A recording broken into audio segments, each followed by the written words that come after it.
Hello everyone, welcome back to 12 Minutes to CLAT. I'm Keshav Malpani. A lot of people, while they clear their LLB, have a doubt कि LLM करें तो कुछ फायदा होगा या नहीं होगा. ठीक है, while there cannot be a yes or no answer to it, but मैं आज क्या करने वाला हूँ, I am going to take you to a practical guide कि कौन से वो top 5 careers हैं जो आप चेज कर सकते हो, जो शायद आप LLB के बाद नहीं कर पाए, but that additional 1 year of LLM can add to your experience as well as to your chances of taking, you could say, a good and a stable job. ठीक है, तो मैं ऐसा कुछ भी डिस्कस नहीं करूंगा जहां पर मैं आपको एकदम ख्याली पुलाव पका रहा हूं और मैं आपको बहुत ऐसे दिखा रहा हूं तारे की अरे ऐसो ऐसा होने वाला है. Will keep it very practical, will try to understand कि क्या क्या हो सकता है अब आगे.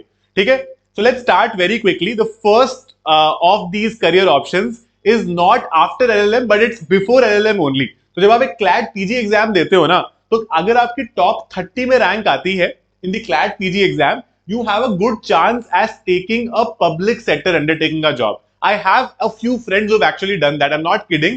There are people who are, you could say, in these companies like NHPC, NTPC, Indian Oil Corporation, and so many such public sector undertakings, right? तो यहाँ पर एक स्टेबल जॉब रहती है, गवर्नमेंट जॉब होती है, तो ऑब्वियसली वो अपने आप में एक स्टेबल होती है, and the pay package is also quite decent.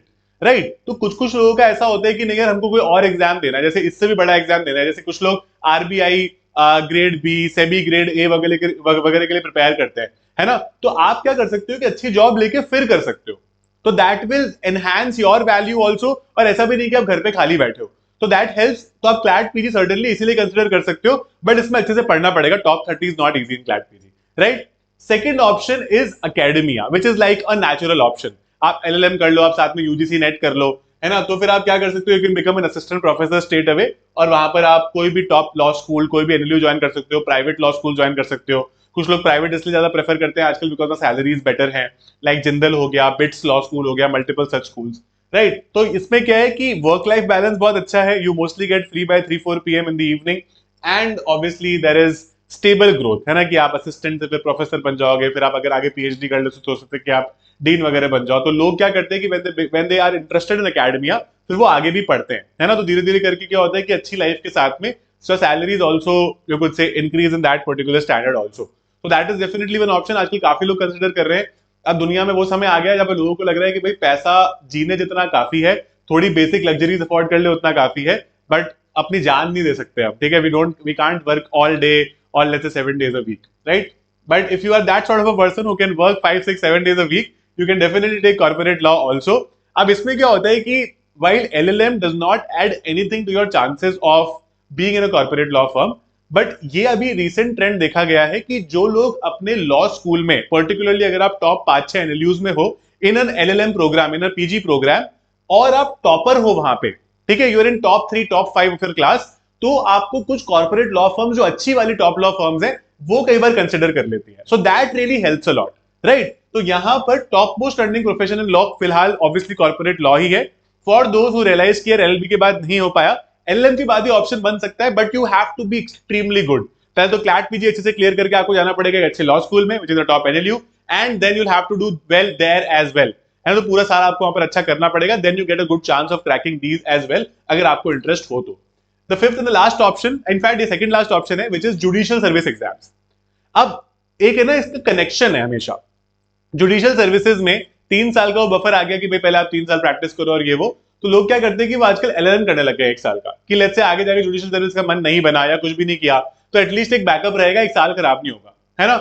उसके साथ साथ लोग ये भी करते हैं कि एलएलएम का जो क्लैट पीजी का कोर्स है वो काफी एक्सटेंसिव है, तो वो करते करते लोग जुडिशरी भी अच्छा कर लेते हैं. लेकिन इसका उल्टा ज्यादा ट्रू है.